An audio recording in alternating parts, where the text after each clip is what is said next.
That's the way to do it. I almost threw in a well. Here's my offering. It's just an amazing time, and I think that I'll reflect on, and we won't speak much on Trump, but I'll reflect on why and how I feel like we got to this space where we absolutely needed to get out and take action. Yes. It's the realization of seeing things transpire and happen like how they did made us realize one thing is that we have to do something about it. Yes, we do. And what's up? This is always amazing to me. I always throw out these statistics, but 25% of 24% of America voted for Trump. 25% voted for Hillary. 51% didn't bother voting at all. So there's 24% put Trump in office, and that has to tell you something about how we are. He won the Electoral College, obviously. If it was by popular vote, Hillary would have won, but he won based on the Electoral College. And it's one of those things where you just have to look at life and say, like, why were people not motivated to care about the politics and the things that's happening? So one thing I was really fortunate about was Trump getting in office, because it made not only me, but other people realize, like, hey, if this is all we got left to deal with, we have to do something about it. So, to each his own when it comes to whether they like him or not. But it told me one thing is that we have to do better. Yes. So, and stay woke. Absolutely. Yes. Absolutely. And we can do better, So, Jamar, I wanted to go back and reflect on some of the recent crime that has been happening. And I'd like both of your opinions on how you address those things. Why do you feel like there's such a lack for empathy when it comes to crime? Like you said, no one said anything about what was going on in the city. You've seen it on the news and it just kind of goes under the rug. Why do you think elected officials lack empathy in that regard? Like, why do you feel like is it something that's just so normal now? Or, do you feel like we have the wrong people in place? Like, what is it? Why is it not being addressed or from a leadership perspective in these cities? So we'll probably talk a while about this because there's a lot. Sure. And I'll start with a story. A handful of years ago, we were at church and we're all in the fellowship hall, just hanging out, eating fried chicken, like we do on Sunday at church fellowships. And all of a sudden our pastor's wife comes in and she says, "Everybody be quiet, don't ask any questions, go to the gym as fast as you can."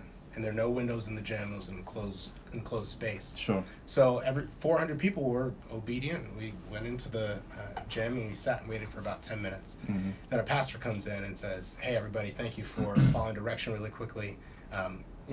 We appreciate it." A man ran up to the church and he had blood all over his clothes and he had open bullet wounds because had just been shot. Sure. Wow. And he was being chased by other men who were holding him hostage in the neighborhood down the street. And this is the first place that he came to. The police came, the guy's all set, he's not being chased anymore, we're safe.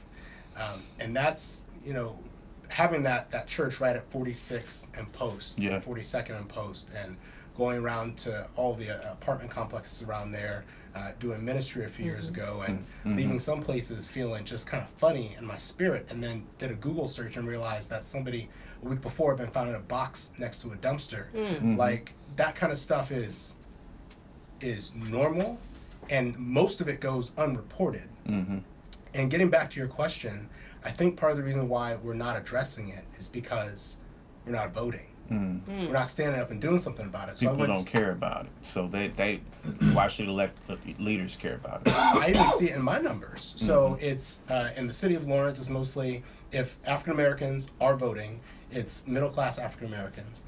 And then most of the people who are controlling the vote and the leaders that get into office are the ones who live in Geist, or the north section of my city.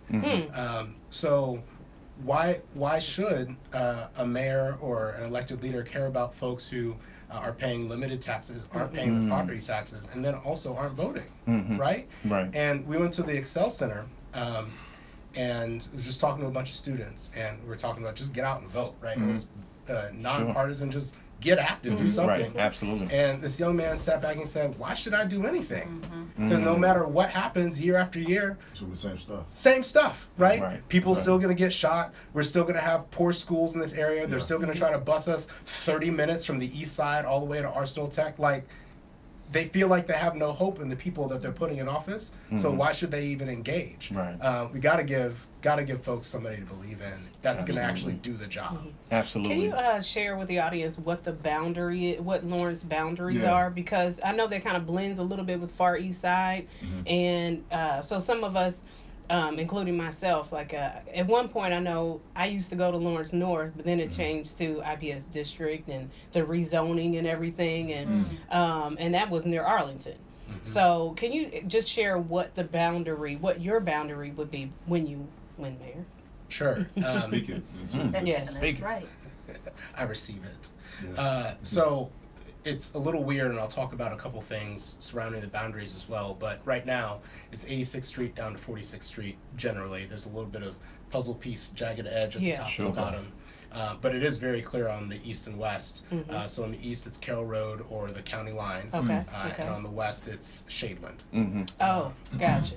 But going back to a portion of that, so I went to one of the apartment complexes at 42nd and Mithofer, Carriage House, and just talked to the residents and said, what do you guys need? And one of the things they mentioned was, we feel lost. So we're in between Warren Township, Indianapolis, Lawrence Township, Lawrence City, and they won't pick up our trash, they won't answer emergency calls, right? Like, they'll just point at each other in terms of who's going to take care of us. So the roads are jacked up. There's trash in the middle of the Yes, they street. are. People are throwing water heaters outside in the gutters, right? And just leaving them there because then there aren't any city services to take care of them. So one of the things on our list is to potentially annex the city of Lawrence all the way out to the township borders. So one, it's clear where Lawrence is and who you should call.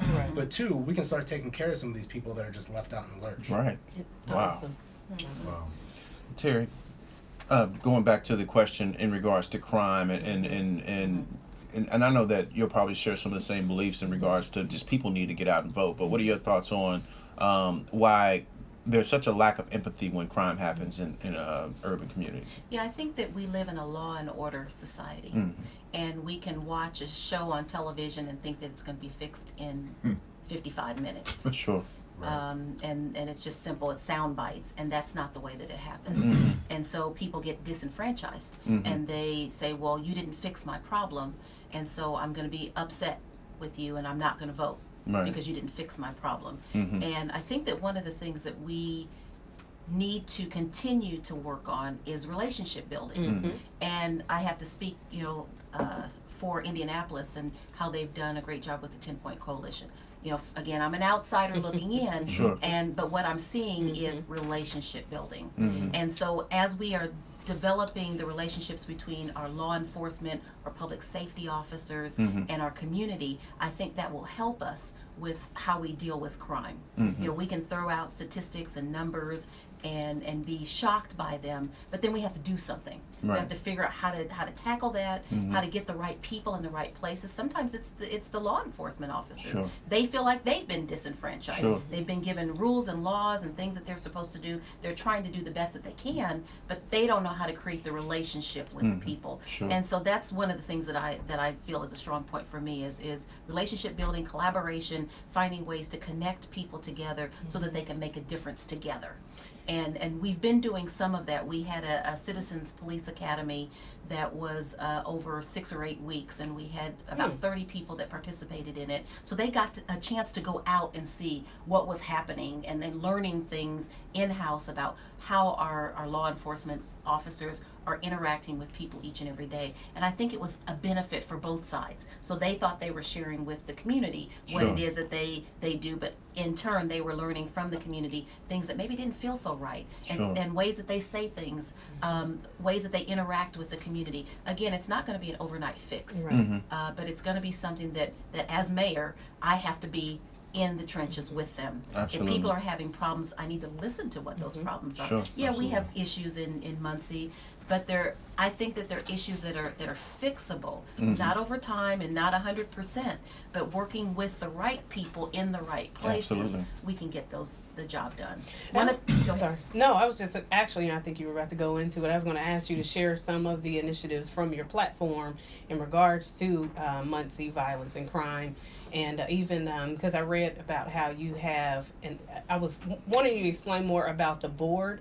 It sounds like a merit board, but for citizens. Yes. Okay. The Citizens Merit Board Commission. Again, we have that for fire merit board commission and for police. Okay. But there are other issues that are going on in our community that may not deal with police officers. They may not deal with the firefighters. They may deal with other officials that are in city government that people need to talk about.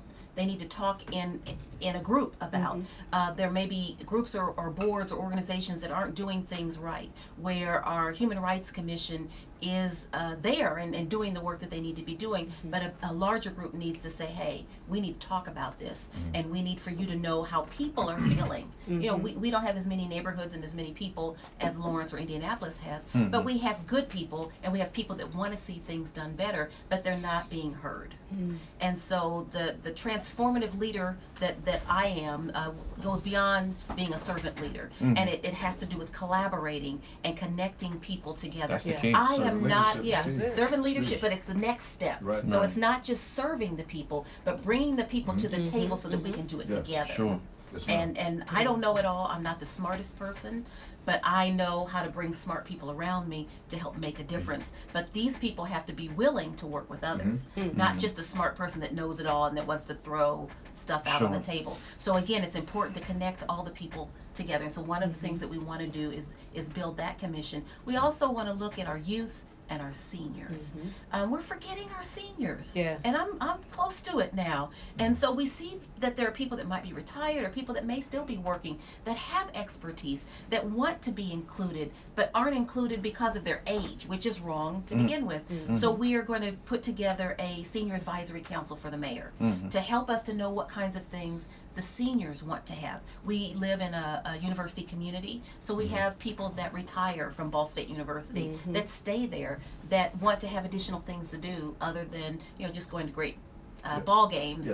So we want to figure out a way to include them and help them to make our community better, connecting them with young people. So that's Bridging those intergenerational, trying to connect the generations together because we can learn from each other. Yes, ma'am. Question for both of you. What do you think are the leading causes of crime? And once you become mayor, what do what are your plans to try to fix that? Well, that's good. But they were just. Oof. So I got a couple things. One I'm going to touch on and come back to, and that is redefining what is crime. And so when I worked at the Marion County Prosecutor's Office, part of my job was to analyze all the probable cause affidavits for the attorneys and give them a summary so they knew what to say in front of the judge. And I saw a pattern, and that pattern was suspect made a suspect right turn or left turn or had a blinker out or whatever it was. I pulled up to the car as an officer, and I smelled fresh marijuana or unburnt marijuana, and eventually what ends up happening is that person gets caught in the criminal justice cycle. Right. Then when they do, they get have trouble keeping and maintaining a job, getting and maintaining a job, providing for their families. So then they end up turning to other stuff, crime, to take care of it. They know. But some of these things aren't really crimes. Like, let's focus on the stuff that's really hurting people, instead of just locking us in a cycle of poverty, really, and inability to take care of our families. The other piece there, back to your question on some of the, repeat your question again? Basically, what do you think are the leading causes of quote unquote crime? Okay. And once you become mayor, what are your plans to fix that? So the other piece is communication, like Mayor Whitt-Bailey said. I like that. It's the hyphenated Nice show. ring. You didn't know to it's it, not. yeah. There's no hyphen, so it's just Mayor Bailey. There's no hyphen? No hyphen. Oh. All three names are important. Oh, okay. That's what I'm talking about. Let them know. Just put her shoulders all in there. Ain't no hyphen in that. All three hands. But communication is really key, especially between law enforcement and the community. And that breakdown is really prevalent in Lawrence too. Our cities are actually, yours is larger. Ours is about 46,000.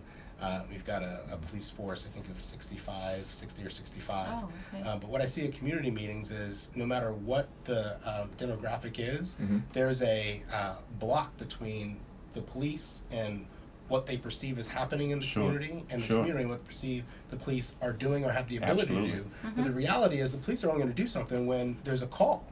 Right? So why don't we get more street lights in dark areas so that our senior citizens can actually see, and they're not sitting there afraid calling the police every 5 minutes, and the police think, oh, it's just Sally again calling and ain't nothing going on, right? But she can see it's her neighbor that just moved down the street that she hasn't met yet walking behind her yard because there's no sidewalks in the community. Or it's deeper crime watch so that there are connections of neighbors within neighborhoods that are communicating with each other. So a lot of this stuff comes down to one, defining and redefining, which is a larger conversation, what is crime and how do we stop it, but two, identifying ways to open up communication and simple steps in helping people just know their community, know their people, and have greater connection with those that are there to help them. Finally, I'll say this, the police can only do something once we've called them, and that's usually after the crime has happened. So if they have really good communication with the neighbors and the neighborhood leaders, and they know the trends and the small things that are going on in the neighborhood, who's moving in and out, and who's having little nuisances, and when I was in college, I remember this couple that lived upstairs from me, they fought every single Sunday for 2 or 3 months, and then finally the police got called when there was a serious issue. But I knew something was going on in that building for months before something actually erupted. Well, the police knew that, and then could help that family ahead of time. Wow. Jamar, I had a question about your platform. Some of your platform focuses on business and commerce in Lawrence. So can you just kind of share a little bit more about that, and then I always have a part two, so if you want me to repeat the part two, I will. But seeing that the median income of Lawrence is around 50, 52, according to the data that I pulled up, and your eyebrows say that that may not be correct. Is that I'm right? just listening. 50. Oh, okay, good. That's an active feedback. So given that the median income is around 50, 52, how does that work for the people, let's say, that are closer to that post road area that don't meet that median income? Or so how do they fit into that paradigm of business ownership, job opportunities, and commerce for Lawrence? Specifically within the people that are around median or lower? Yeah, median or lower, because when I think of Lawrence, I mean, seeing that, most of us that are in the Lawrence community, but people of color, I'll just say specifically, don't venture out too much into the guys, into those areas or fit as far as, or even, most of us see that as guys, instead of Lawrence. Lawrence to most of us is, like you said, Turning Point area, Post Road area, Pendleton Pike, that's the Lawrence that we know of. And when I look at that Lawrence, I don't necessarily see that median income. So but I also see a shortage of job opportunities because it's mostly retail. It's mostly not a whole lot of commercial businesses. So how does that look for that citizen? Transit, food, and training. So let's go through each of those. First, transit. So periodically I'll take the bus because I don't like to drive. When I did live downtown for a short spell, I love walking everywhere and taking Ubers but on the Far East Side we don't have that option because we have 2 buses. I think it's the number 8 and the number 39. And the number 8, the Fort Harrison bus, comes up Post Road and it stops at 6:30, 7:30 at night. So if you have a second or third shift job, you might get there, but you ain't getting home. And if it's a third shift job, you're just not taking the job, right? Then to Plainfield, or Lebanon, where some of the mid-range wage jobs are, right around the $40,000 to $50,000. It takes at least 2 hours to get there if the bus is still running. Wow. And there's a last mile issue. Most people won't travel more than a quarter mile to their bus stop, but because of the way the buses are situated in Lawrence, most people are more than a quarter mile away. Just not in walking distance. Right. So you already don't have a car, right? And then don't add if you are disabled or elderly or young, right? Like, and it's not that safe in some of the neighborhoods to walk a mile to get to the bus. Right. So connections to transit is huge. The Purple Line's coming. Really excited about that. But we have to make sure that people can get there from all those veins, and also start thinking about greenfield. So there's a ton of light industrial and warehousing that's popping up along I-70. I saw that. Yeah, and we need to find a way to make sure that our folks can get there and back, because Indigo won't take them there. Right. And also, are you well, I'll come back to that, because the way I look at it is are those jobs open to the people in that area? You know, because seeing that is off of 70, you know, and I know this is something I just threw in, but I thought about that because I see these businesses popping up, but in my mind, I'm thinking, okay, but are they open to the people that are actually in this community? And who's going to make sure that they get those jobs? So that's an interesting question, and openness is part of, is there infrastructure to get them there? Is there job training, make sure that they're prepared if they need licensing or to finish their high school diplomas? Is that stuff taken care of? Yeah. But also, are we making inroads to make sure that people are getting jobs there? So I was just talking to our Chamber of Commerce president last week or the week before, and he was talking about how I think there's 750 international based businesses in the city of Lawrence, and I think he said 5 were members of the Chamber of Commerce. Wow. Right? So there's some work to do in connecting how we're thinking about who's there and what businesses are there to actually put them into the framework and get them more employees and more money and customers and et cetera. That's so interesting you said that. That was actually going to be one of my questions, because I was on their website today, the Greater Lawrence Chamber of Commerce, and I was looking at the leadership, and you know, they a little bit diverse, you know, but but I was also going to ask you, how are you going to work with them, with the Chamber of Commerce, with those jobs? So you just answered my question. So very similar to you, we have a plan of really pulling all of the stakeholders together. That's something that's not happening in Lawrence right now. People are working in their own silos and potentially working against each other. But the first thing we got to do is bring everybody to the table. So let's bring Arts for Lawrence and the Chamber of Commerce and the schools and the parks and put them around the table and first say, all right, let's talk.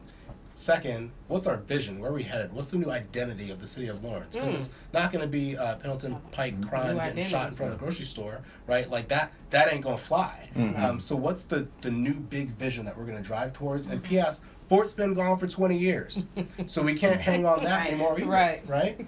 So what's the new big vision, and then what roles can each of us play that are around that room to drive us forward, that we can share and really collaborate and take the city to the next level? Because right now, people are stuck in 1996 when we had the fort there and some shoulders rolled through.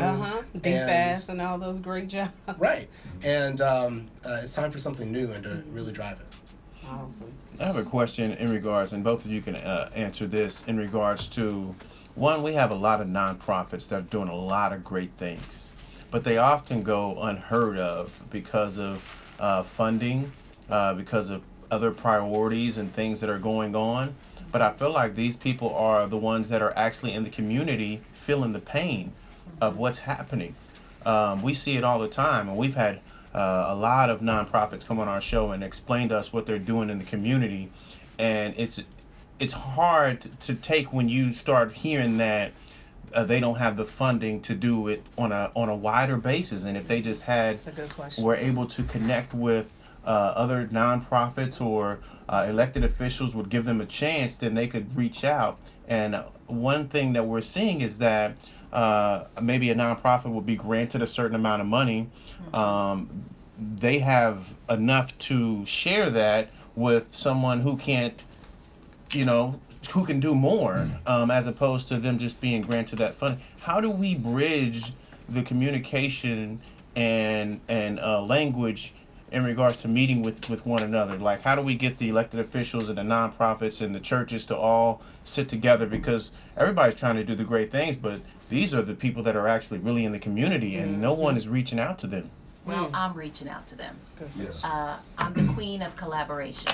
I heard that. Yeah, and Awesome. coming from coming from the nonprofit world, where I was at the Madam Walker Theater, as well as Cornerstone Center for the Arts, which was two nonprofits that were merged together in Munci in 2004. And so I left Ball State University and worked there, and we started out with 48 kids. 48 kids doing arts classes in a former Masonic temple.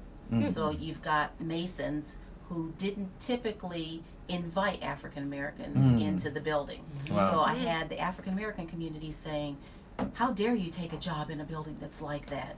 And then you have the Masons saying, how dare you take our building and you do arts programming in that? Wow. And so I had two different boards that were having Yeah. issues connecting, and staff members issues connecting, but we had to be successful, and I knew that we could. And in the 7 years that I was there, we went from 48 kids to 1,200 Nice. kids. Wow. But it was because of the collaboration. Right. It was because there were people that were able to bring, again, something to the table. Sure. And nonprofits that didn't have the ability to be on their own. So here we've got this 125,000 square foot building that we could share. And so we had people that could come in and use space there, people that could use the theaters that were there, the studios that were there, that could use the telephone system, the mail, the address. And so we took that same idea and philosophy and brought it to the Madam Walker Theater. That building had spaces available for tenants in the building, and opportunities for people to use the stage, to rent it, to make money, to have weddings and receptions Sure. and things. So we're dealing with that now as we're in Munci. We're looking at nonprofits that have summer programming, and they all want to do something great for the kids, but they don't have all the money to do Right. that. And so Or I worked with facility, two, yeah. or facilities. So I worked with two nonprofits that wanted to figure out how to work together. And they ended up with a program, I think it was 4, maybe 5 years ago, called Summer Shake Up, because they're shaking it up, doing Sure. it different. Yeah. And other nonprofits looked at it and they said, well, wait a minute, how come they get to do this? We want to do it too. Well, now there are 5 nonprofits that now work together Wow. in a summer program called AIM. Nice. And so we've got several hundred children that are having programming that we are funding. Now, not we, just my office. We give some dollars. The mayor's office gives dollars. Some of our local nonprofits are giving dollars. And so they're bringing dollars together to share. So they're sharing staff. They're sharing the copying machine. They're sharing the bus that goes on trips. They're sharing the teaching staff. So I do that with all kinds of organizations. Unity. The housing area that we have, we're looking at programming. There are 4 groups now that are working together, because one is good at building ramps and they have volunteers. Another one does roofs very well. Another one does homeownership counseling very well. So we were able to give $125,000 to that Nice. nonprofit so that they could work together and do the things Awesome. that they do separately, Yeah. but better together. Absolutely. So yeah, the queen of That's collaboration, awesome. and love that's what that. we have to I'm do. glad that you're as open to work with totally them. open to it and open to change, and so you have to be willing to do that. And so as mayor, again, the table is set Sure. for people to come there and feel welcomed, because there are many groups, many people that feel that they haven't been welcomed because of how they look, because of what side of town they're from, because of the money that they do or don't have. And so we have to put that to the side and say, you have something to bring to us. And so you're just as important as the next person sitting next to you. And we haven't done that as a community. That's We true. have people that have lots and lots of money, lots of zeros, you know, after their name Sure. or after, you know, in their bank account. But then we have people that don't have a lot of money, but have Right. passion, that have Yep. a heart for their community, that see what's going on Yeah. each and every day in our neighborhoods. And so we have about 42, believe it or not, Munci, Indiana has 42 neighborhoods. And within those neighborhoods, we meet once a month with the neighborhood president's council. So the leaders, whoever they are, I Sure. think, in fact, I think we call it now neighborhood leadership council. They come together once a month, and there are speakers that come, or there are issues that they want to talk about. So again, it's collaboration. Absolutely. It's helping people to see how they can work together to solve a problem, or to just listen and know that if that problem or if this activity or great news comes up, they can share it with the people that are in their areas. I love That's your awesome. passion. Hey, Yeah. Munci, y'all got one there. Hey, Yes. yeah, Yeah. nonprofits, Her the passion queen of is collaboration genuine. is in the building. Very. And one thing that we've Recommend seen, that. and I also wanted to let the viewers know that we are sharing Jamaican tea, Thank just you. in case anybody saw me What's in the dark cup? pour this for Pat in the cup. This is Jamaican tea, ladies and gentlemen. That's Yeah, all man. it is. Yeah. But That one was thing, same question for Jamar in Yeah, regards to the yeah. nonprofits and Yeah, collaboration we open the work, yeah. in Lawrence area.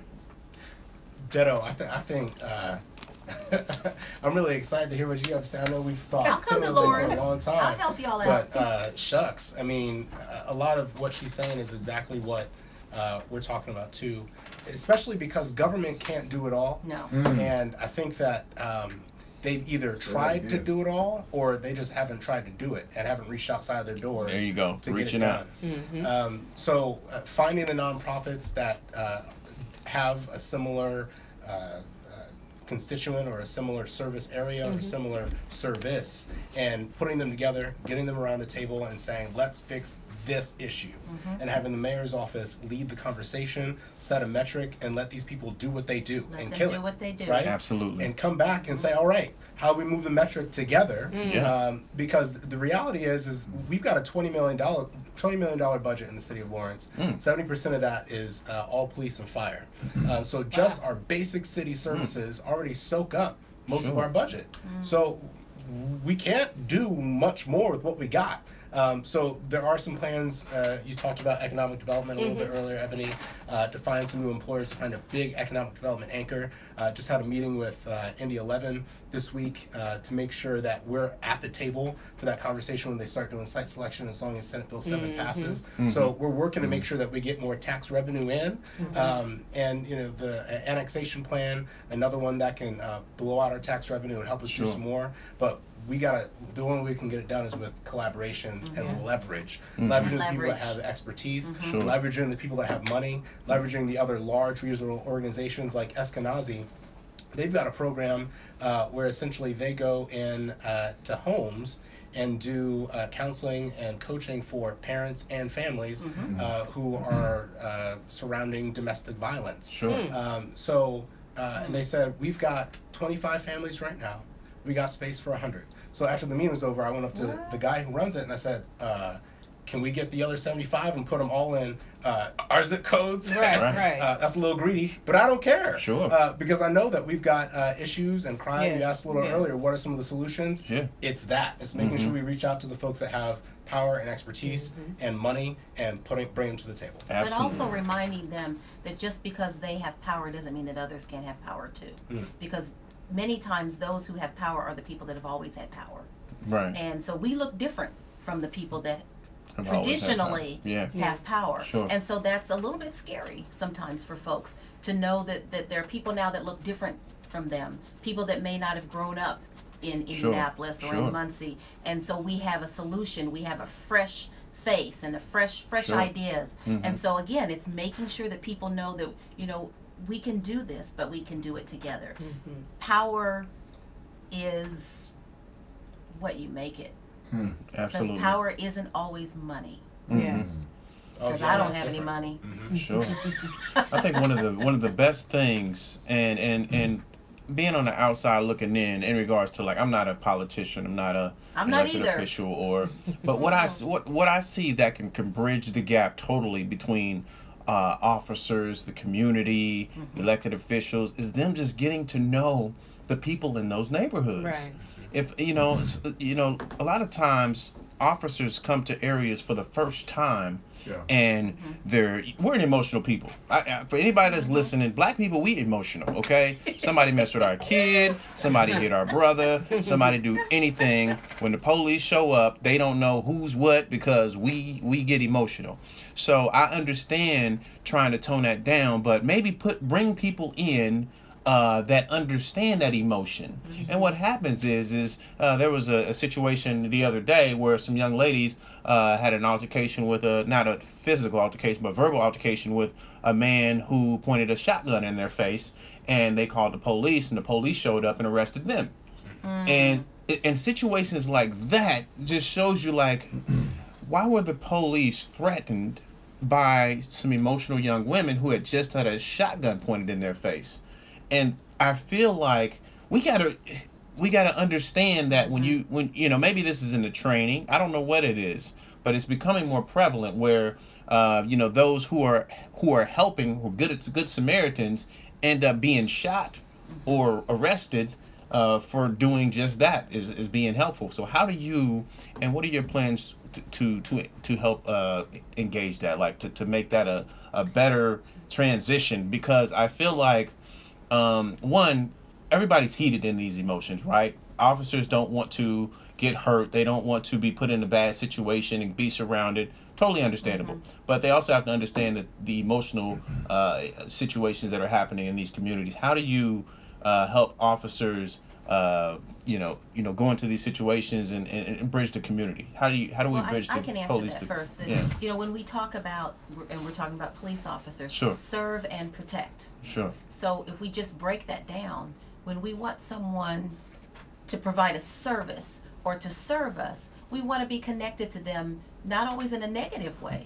So we have to find opportunities for the police officers to do things in the community Sure. that aren't about arresting people, that aren't about reacting to negative situations Or emotions. or emotions. Yeah. And as a granddaughter of a police officer, I was around police officers all Sure. the time, and so I wasn't afraid of them. When I saw them coming, I didn't have some of the same feelings that maybe other people would have. And so we have to help young people to know that it's not always a negative thing when you see a person that's in uniform. Right. But we have to help that to happen. You know, as a mayor or as a leader of a community, we have to provide down. those. Yeah, we have to serve in that way also. Sure. And that's one of the ways that we can fix that. That's one of the ways, so that we're not just seeing the police officers when they're responding or reacting to something that is negative or tragic. Sure. Jamar. You keep stealing my answer. Oh, I'm sorry. Hey, she's on it, man. I'll take it though. I mean, because there's really nothing new under the sun. It's Right. about relationships. Yeah. Sure. The police Relationship officers told me when I met with them 2 weeks ago that they needed 15 more officers, and that always seems like, oh, we just need more officers on the street. But the conversation really was about community policing and beat policing, Yeah. so that those officers had time to get out of their car Sure. and get to know people And walk around, Sure. and, you know, and Sure. interact with people Okay. in the neighborhoods. Yeah. and Yeah. build relationships and hear what's going on and what the beat and pulse of the neighborhood Sure. is, and who the troublemakers are. I heard a stat within the past couple weeks as well that it's 300 people in the city of Indianapolis, 300 people that are really at the core of the crime in our city. 300. Wow. So now the prosecutor's office and IMPD are working together to really do a strike on those 300 and bust the cell open. But we know not everybody's causing trouble, right? Right. It's a handful. Right. So let's Right. figure out those, build a relationship with the rest, and figure out what's really going on through relationship. And it's not always the crime. Sometimes we're dealing with mental illness. That's what I was going to ask. Yep. Yeah, and sometimes we're dealing with other issues that cause reaction. And so we need to find programming, which I know you have in Lawrence and we have in Munci, and connect the people and families to those programs. But then we have to have the dollars. So it's not always about what the city can provide, but it's federal dollars, it's state dollars, Absolutely. it's private dollars, Yeah. and working with those nonprofits. In our case, it's a nonprofit Yep. that's in Munci, and saying, hey, we've got this person that's having these issues, and we believe that there might be some mental issues or problems that are happening. How can we help this family deal with the problem so that they're not going back and forth to jail for something that they can't control in their mind or in their body? That new state hospital going up by Community East is going to be a game changer. Sure. Did you guys hear about that? Yeah. Oh. Well, so when they closed Central State, essentially all of the mental health treatment went to the public hospitals like Eskenazi or to the jail systems. So again, at my time working at the prosecutor's office, a lot of not the majority, but frequently I would see the same people in over and over and over. Sure. Like, well, Jerry, here again, huh? Yep, boss. Yep, judge. I'm here again. Yep, because I was, loitering outside of the gas station like I always do, and talking to myself like I always do. And some Wow. lady got scared. And they called the They called the police. police. And Wow. this dude has 4 cases at a time, right? Wow. And he may be held for a while, but there's not enough beds, Right. and he can't afford any bail, Sure. and there's no mental health treatment, so it's Sure. just the cycle again. Right. So the state hospital, now that they have beds and mental health treatment and Nice. some funding to help these folks get stable and get back on the street in a way that's healthy, is really going to help our criminal justice system, not only on the judicial side, but also on the enforcement side. Awesome. And there's so many smaller organizations that focus on mental health. We've had so many on our Yeah. show, just guests, Quite a and few. I mean, people even starting organizations and things Yeah. like that that are in mental health services. You got So great solutions and Yeah. services Yeah. that could really help people. there's so many different community organizations. I wanted to switch gears and discuss education since that's my passion. Yes, yes. So I wanted to just discuss your plans for the Munci School Corporation and for Lawrence Township schools. My children are students in Lawrence Township. Very happy with Lawrence Township. Love them to death. The superintendent is doing some awesome things, and so just wanted to know what your plans are. What's a part of your platform for education? You want me to for go it. first? Yeah. Yes. Well, I have to give some background to your viewers and listeners. In the last couple of years, we had to go into emergency mode in the Munci Community Schools. And so we had an emergency management system that took over our Munci Community Schools. Now that's a scary thing. That says we're doing something wrong. Sure. And so what people were thinking was that the schools were bad and that the Yeah. children were not being educated Sure. well. But what we were finding is that it wasn't about the schools, it was about some management at the administrative level. So Yes. the teachers got worried and upset, and so we lost some really good teachers. We lost some students that went to other school districts, and so some of this is the image problem Sure. that we have now. The perception that Munci schools are bad, Munci community schools are bad. They're not bad. But we have some things that need to happen. We are in the process of hiring a new superintendent. We have an interim right now. So the mayor's office needs to be working with the education system. But the neat thing about what's happening, that again we were afraid of, is that Ball State University stepped in and said, we want to be able to help with this, this development, this growth. And so the school board now sits on the Ball State board. We have a school board that's connected to Ball State University, and so the connection goes through the university for teacher education, which is strong at Ball State, and so all that they're doing is connected through the university. This has not been done before, and so there are people that are saying this is gonna fail, it's horrible, it's awful, and a lot of us didn't want it to happen. You know, we didn't want a university to take over our community schools, but it was the right answer, and I admit that it's the right answer now, because a university like Ball State University Absolutely. is not going to do something to fail. Right. So they're working as hard That's as a they good can, point. That's doing amazing. great. Yeah. Yeah, they're not Very going to do it good to fail point. and spend the dollars that they need to Sure. spend. So what's happening is not only the Munci Community Schools getting recognition locally, people all over the United States are watching. They're watching to see what Munci is doing Sure. with this idea and this philosophy of connecting a university to the community schools, to the public schools. I think so far it's working. So stay tuned. Awesome. Yeah, I'd be Yeah. interested in if maybe next time you come back, you can bring someone from that program Oh, so that they can be explain happy to to us do that. some of the programs. What are they doing? Yes. That's interesting. And it's been about I never a thought of year, maybe not even a year. Yeah. So it's very, very new. Yeah, Ebony, we don't have an education issue, we have a jobs issue. And I haven't heard really from one voter or one stakeholder so far that there's been issues with the education system. Now, there are a couple bad apple schools and a bunch of bad apple students, but overall our system is A-rated, A-rated system. And Some students that could be changed, just with proper That's all education. it is. Yeah, but some really good programs. yeah, because we need to reach the parents before we can Yes, say the it's the parents. bad apple students. We need to maybe do something about parents. Maybe it's jobs. Maybe that's the solution. The jobs. Yes. Because a lot of these students are parenting themselves. So And may not have breakfast for Right, their child in right. the morning, and So let me answer your question in that context, because there are two issues. One is with the brain drain.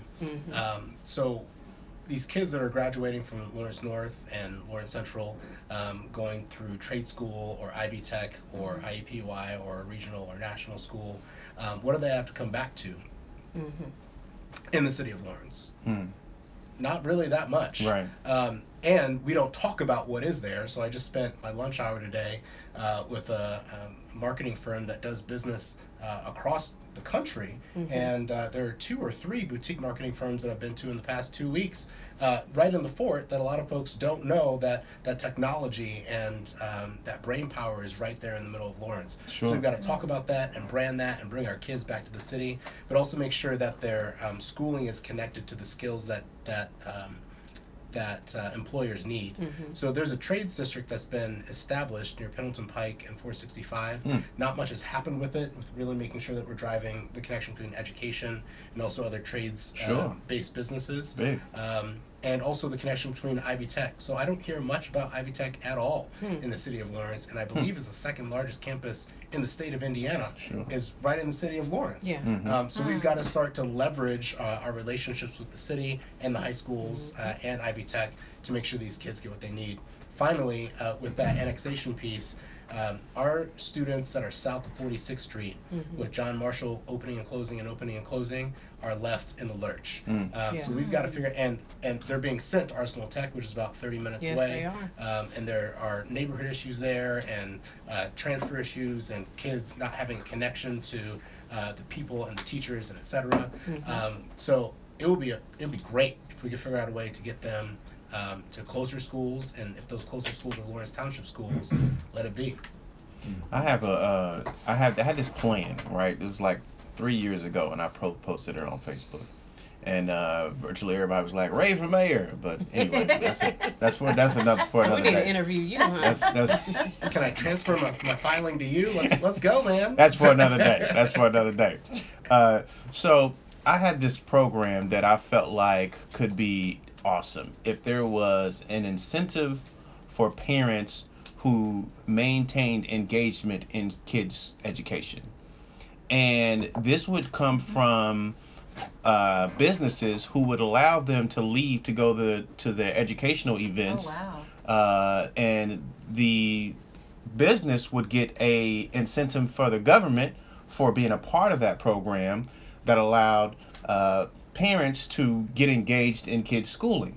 And that could be maybe 2 to 3 times a month where they get to go to the school paid.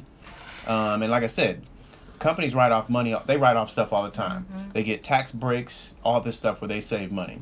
Why not produce a program that allows parents to get more engaged in kids' schooling and education and be involved in the programs? Because the reason why parents can't be engaged is because they have to work and they're scared they're going to get fired and they have little time to do that.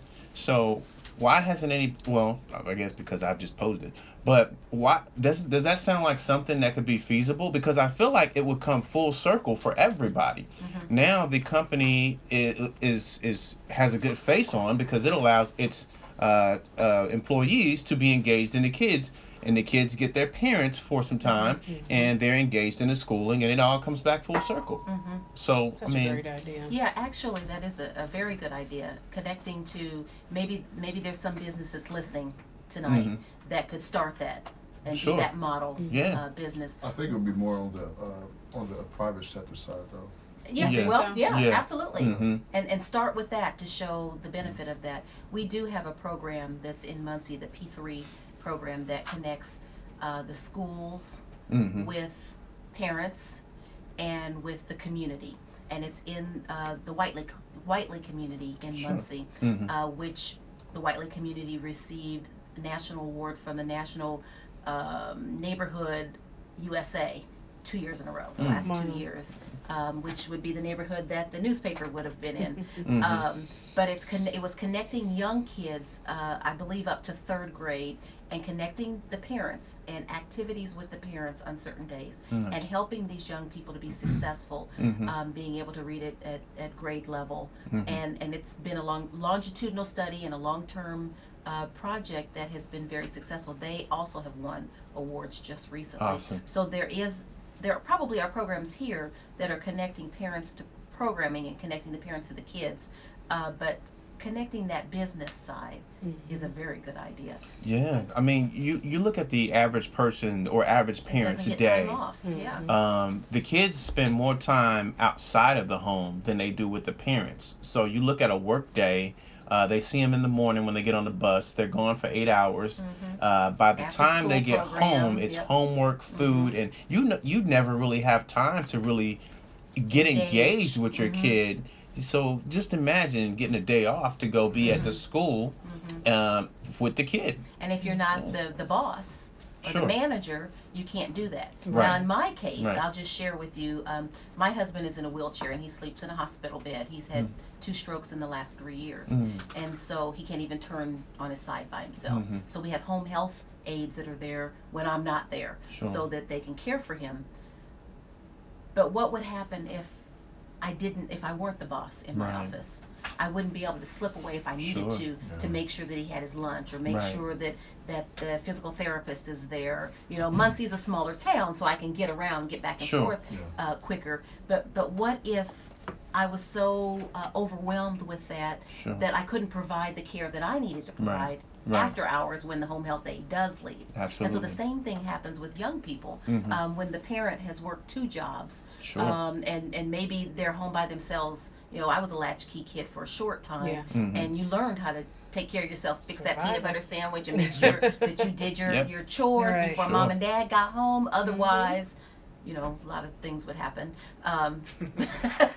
But Tail beating things. well, no, you know, my dad could just look at me and I would cry. Yeah. Oh man, I never wanted to let my parents down. Yeah. But today, you know, you've got these young kids that have to be at home by themselves because the parents are trying to make a living, whether it's a single parent or dual parent or grandmother and child.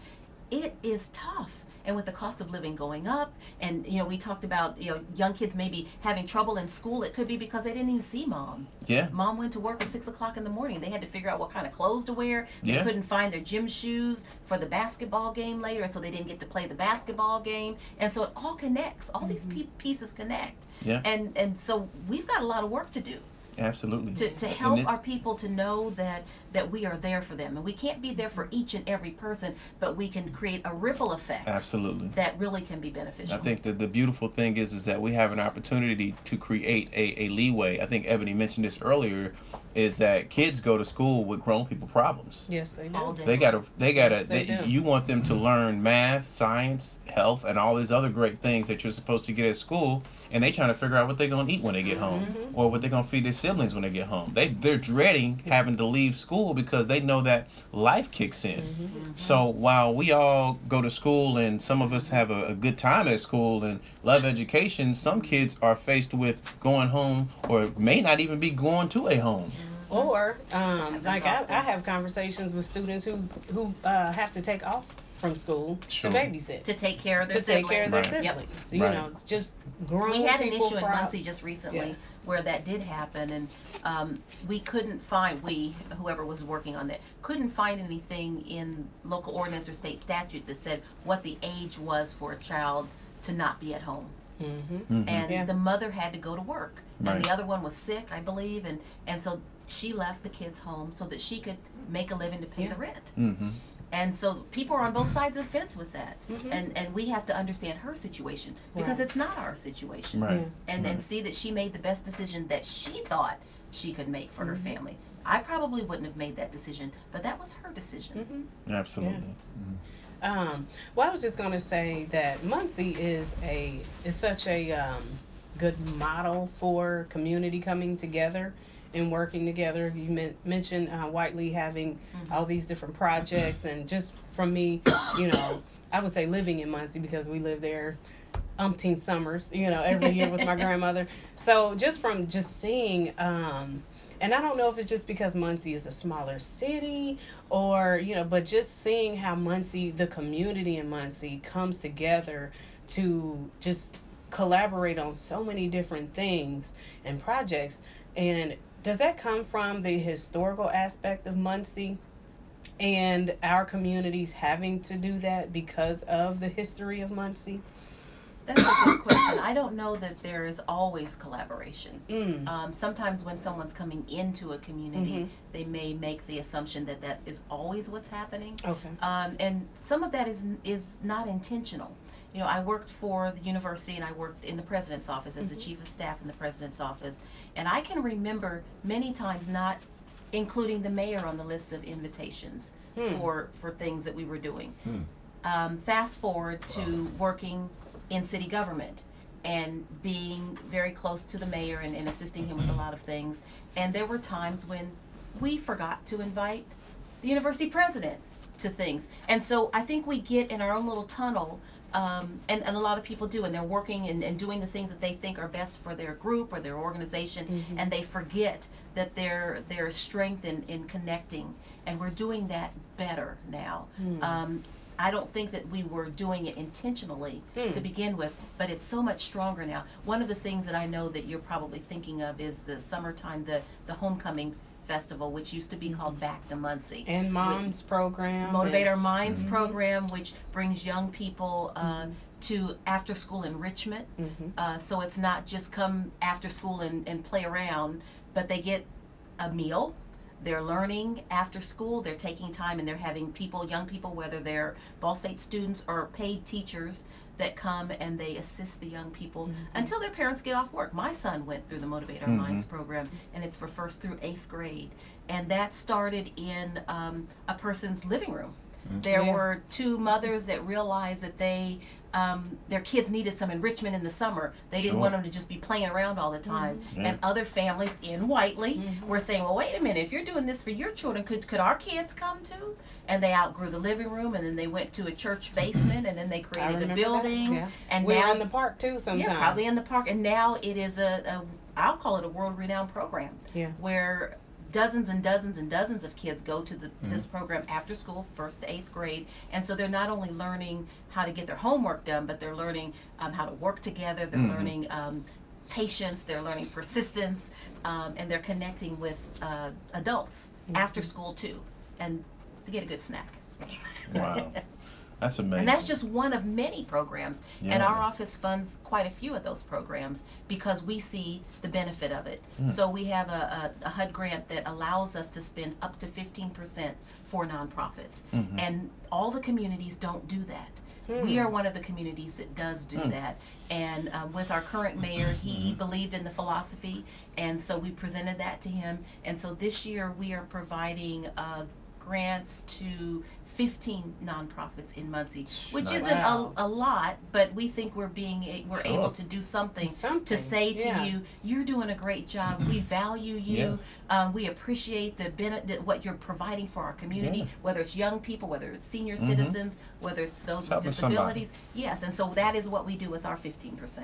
Nice. That's awesome. The last question, I know we all got to work tomorrow. And Dr. Terry has to travel. So this is the last question of the evening, and a lot of it is surrounding how do we get people motivated to care about not only the election but the local communities. You know, we got to get people back to being motivated, to caring enough to come to the polls, to care about the local elections, to care about the local officials, to come to the local community meetings. You know, because a lot of times these meetings are put on a calendar and it's not broadcasted or promoted. It's just there as a bookmark, and they say, well, you didn't come to the meeting and tell me about it. Well, how do we get people motivated? How do we get the word out? You know, I see Facebook ads for everything. Nothing about local, nothing. You know, I mean, not in that sense, but why can't we spend some of the taxpayer dollars to promote when there's going to be a community event regarding police and community relations? You know, that's just an example. But so how do we motivate people to care? That's a broad question.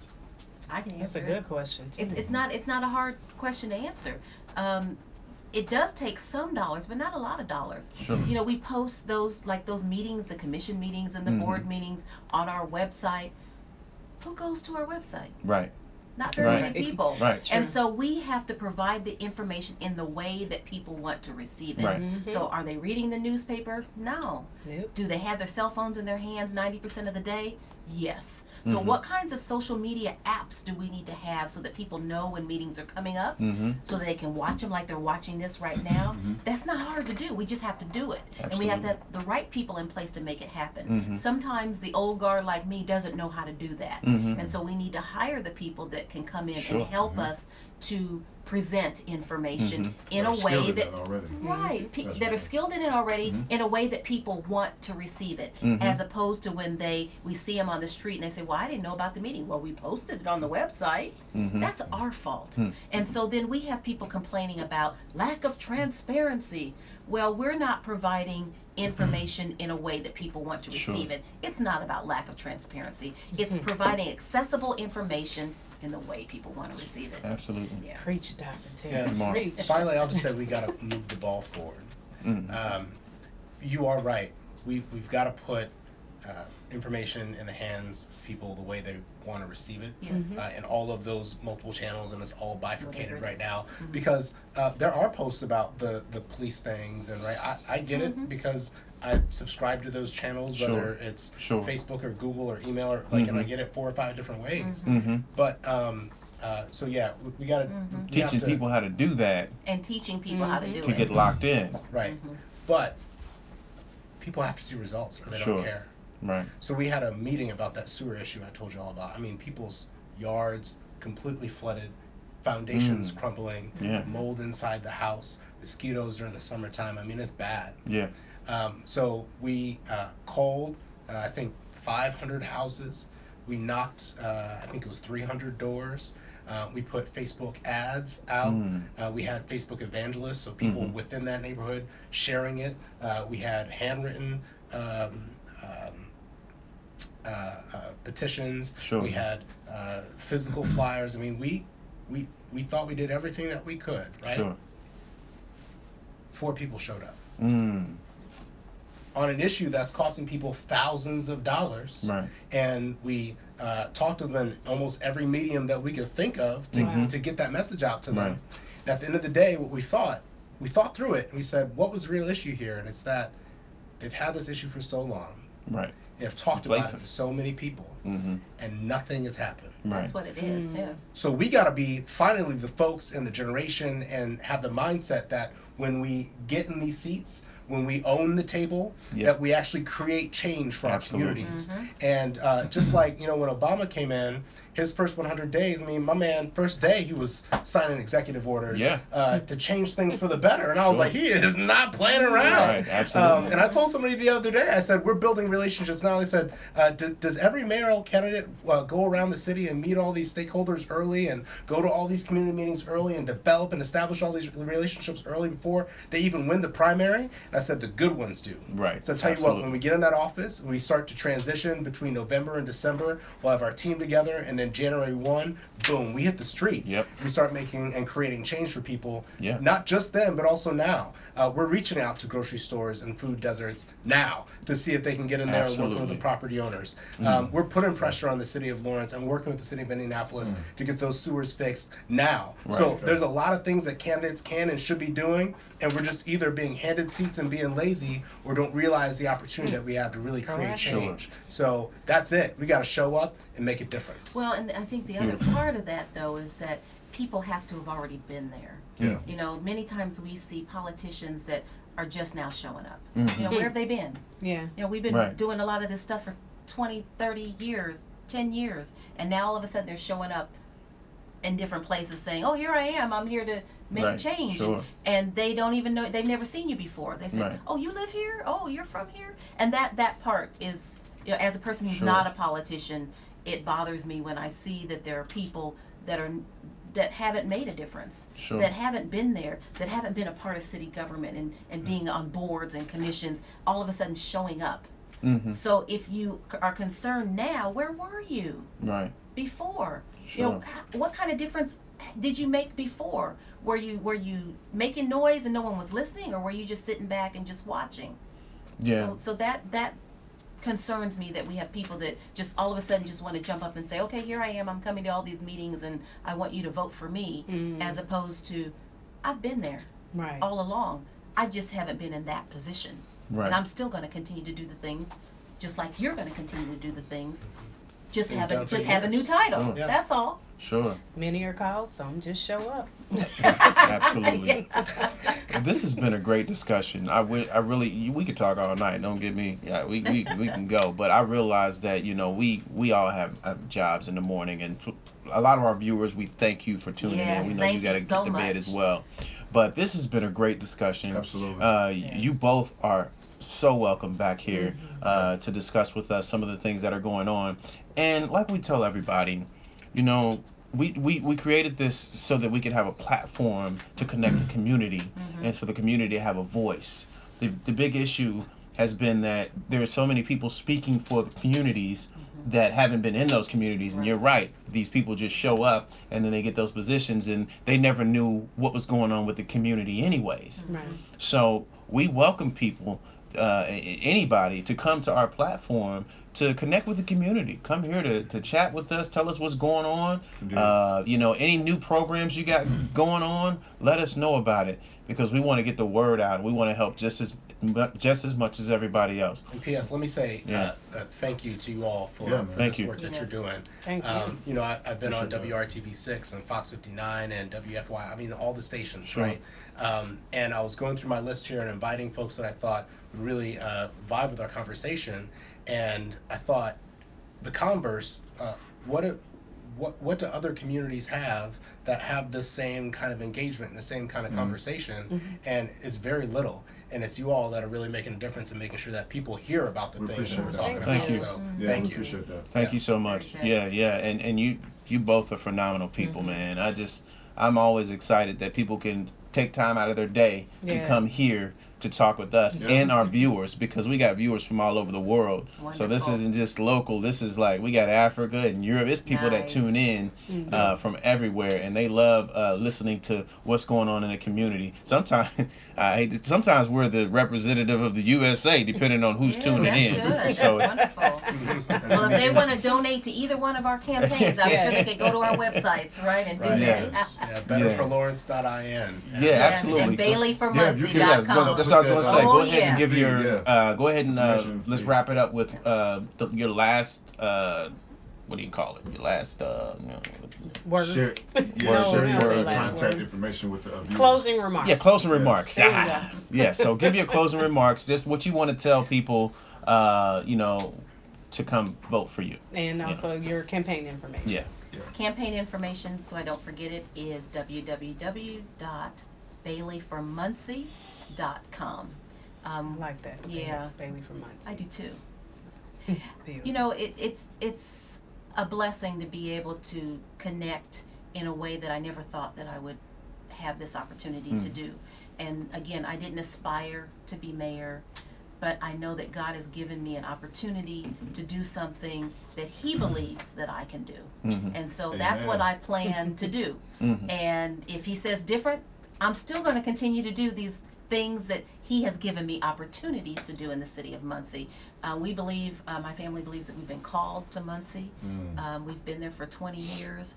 And I believe that I should be the next mayor of Muncie. I believe that there are programs and projects that are already in place, and some additional things that deal with our children and our seniors that are important, because we have forgotten them. I believe that there are things that dealing with our infrastructure that we can put more attention to, that people are crying out for. I know Indianapolis, they're crying out for it too, but in Muncie, they're doing that too. So there are some simple things where when we listen and we build relationship and we collaborate, we can get things done, and I believe I'm that mayor that can do it. There it is. There it is. Jamar. She got a round of applause. So betterforlawrence.in. Everybody that's watching and listening, whether it's tonight or watching the simulcast, the hand claps are great, but really what's going to make a difference are these and these, knocking doors and picking up phones. Sure. Because it's voter turnout in the month of April, and especially that last week or the first weekend in May. Sure. That's going to make a difference in both of our campaigns. Yes, that is correct. So we love all the love, we love the support, we love the opportunities, but get out and volunteer, especially you've got an even tougher race than I do, so get out and support and make sure we win. So Terry Whitt-Bailey said, Terry Bailey, Terry Whitt-Bailey. Terry Bailey. I know it's Terry Whitt-Bailey. Is Yes, that all right? That's all right. She mentioned something about God, and I remember when I was 22, I was in my backyard eating fried chicken again, with my neighbor from across the street. Popeyes or churches, man. Probably Man, churches, man. this was in Michigan, so you You know. talking about fried chicken, bro. Guess where he's Don't going get him afterwards. Which one, bro?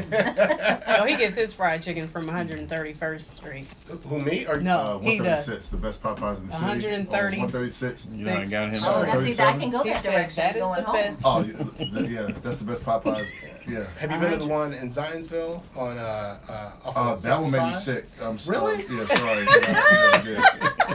Made me sick like 9 years ago. See, the thing And that's is, another story. I will tell you that story off camera because it's very, very graphic. see, I don't want to know that one. the thing is, they can afford the special grease on 136th Street. All that. They got that expensive All that gentrified sprinkle grease. Change it. I got that gentrified And they grease. change it every day, don't they? Change it every 10 minutes. Gentrified Wow. Yeah, you can say some funny Just stuff about over the last 2 days. I need to stop. Jamar, you go ahead. Maybe it was Popeyes, maybe it wasn't. It's So probably we're, grandma's chicken. Right. you know what? It That's was grandma's right. It chicken. was our Grandma's family's chicken. chicken. Flying fire. And it won't make you sick. No. Thank you. Never. So I was talking to my neighbor, Mr. Swart, and he said, Jamar, what do you want to do in Indianapolis when you get down there? And I said, I'm going to run for mayor. And that was when I was 22, and I'm 37 now. And Wow. last year I was praying about this race and didn't know what I was going to do in between ending school and finding a new job and like all these transitions, right? I said, God, what do you want to do? Do you want me to run for mayor? And he said, it's yours, but you're afraid. Wow. So as soon as he said that, of course, I break down in tears because whenever God speaks, it's like, Sure. I'm privileged enough to hear your word, but then now I've got to do something Right. with his word because Absolutely. his word doesn't return to his void, Absolutely. and he cannot lie, right? So he cannot said lie. it's mine. So I had a thick field of competitors, and both of them dropped out 2 days before the endorsement period. So all of a sudden, it was just me, and his word came back and said it's yours, and I said, "Woo, Wow. look at you!" What? Right? So. This is ordained. It's a God thing, and I'm going through this thing by faith and letting Him grow me and show me as we Yes. walk it out. Absolutely. But also at the end of the day, I know that, like we started this conversation, that we can do better. Yep. And we used to have a T-shirt from sales about 20 years ago that said "Mediocrity is the enemy" on the back. And I totally I need believe that. that. right? And I was that. looking around at my town and our expectations Yes. and our thoughts about ourselves, and they're just average. Like we're cool Right. if we just keep coasting at the same Right. level, and that city will be fine if we keep coasting at the same level. But what happens if we become great? What happens if we start setting our sights a little bit higher? What happens if we start to visualize and have aspirations of Absolutely. greatness for this piece of land that was once a stronghold for our country? Still has one of the largest government buildings in the entire country. Yeah. The president's check is cut out of DFAS, right? Wow. So there's greatness in the Wow. I didn't know soil, that. right? Yeah, there's greatness in the soil, and we're sitting here year after year just letting it go. Right. So now it's time to do better, to rise up, and to Absolutely. destroy every bit of mediocrity that we have, because Yeah, man. it's time to go. That's it. Love it. That's Love it. Yeah. They, Pause for it. that. Yeah. Yes. do We they hope. have the military transport that check, the president's check? Like, do they? Oh, I think They got to Why do you- a used to special. be why digital. you doing this I'm for? picturing people like holding it in their so they walk hands, up like, to the hold armed check like guards and they carry it across the country. right. This. I know, like, Now they USPS it. It gets there 5 days there you go. late. So they pass it out like, they hand it off like that too. right. I heard through the grapevine that they had to make it smaller because his hand. I'm sorry. I ain't gonna do that. I'm not gonna do that. Where were these jokes I'm from not 40 gonna minutes do ago? I am not gonna do that today. But look, man, this They has were trying been to be all great. serious, man. That's why the jokes are. You know what I'm saying? I got plenty of them. This has been great though, man. Again, I'm always amped and excited, especially for politics. This is how we got into it. You know, watching the 2016 election and just Interesting. witnessing this. What is going on? We're not involved. We're not connected. We wanted to be the change that we wanted to see. So now we're here and we're doing this thing and we're in it for the long haul. So thank you all for coming and being a part of this. And we hope to see Yeah. you again Yes. back in these seats With soon. new titles. And With our new viewers, titles come and out new to the programs and great stuff that's Yes. going on. So thank you again. Go out to And the Bowls and go to Popeyes. we want Bowls and Popeyes. we definitely Bowls and want to. Popeyes. Don't be. You probably see that again. Bowls and Popeyes. Oh, grateful for my man Mike back here. Y'all haven't seen Mike. Mike been in the cut back here. Mike, come and show your face. Mike Let's come stand over here for a second. That'd be all right. Mike Look sent at- us a We plethora still of can't see pictures. you. Mike Come Wilson. all the way back here. Yeah, back here so we can see you. What's up, Mike? Mike Wilson. There he is. He sent Thanks us for a being lot a of part pictures, of this, Mike. by the way. Yeah. He was just awesome. on Yeah. My man. Awesome. Thank you. Yes, sir. Mike is part of Jamar's campaign. Right. Yeah, man. Right, and then he's doing his thing, man. Shout out to him. And again, thankful for the viewers for always tuning in. For those of you, this is your first time watching The Gray Area, please hit the like button. We go live every Tuesday. We try to do every Tuesday. 8 Sometimes p.m. we take a break, but we try to do it every Tuesday at 8 p.m. And our whole goal is to bring the community something new and refreshing that they just probably don't know about or haven't heard of. And we're going to continue to try and do that for you. So thank you for tuning in, and we will see you all next week. Peace. Peace. Uh-oh. Let me leave y'all with some Lord, man. music. Anything? Yes, sir. Oh, yeah. Yeah. Okay, so you have your own studio? Yeah. Awesome What's the photos? segment. You all had it like church up in here. Into photography, man. Like My my, grandfather was a photographer. my video stuff is just, or my, So I Audio know is you just gotta for go, fun. Dr. Terry. We You guys take a ever need picture anything? before we Oh, leave. absolutely. We'll get that set up as soon as. Are you gonna send it to me, As soon as or is it gonna be on Facebook? We it's gonna be post on it and then we Facebook. just tag you. Oh, you know what? I need to get my cord. Okay. I'll be looking for it in the car when. We're going to take one quick picture for us real quick. Let me give you a plug here. not any good. Yes, you will. I bet you It's amazing how I have all this energy when I don't have to go to work You tomorrow. know what? I don't just understand. Really started this like When I have to work, I'm ready to dart out of here. back in March or April of last year. That was a good point, though, as far as the Lawrence school system. Not too many complaints about the Lawrence school system. No, there Like are. that's Play some Sam Cooke. Dr.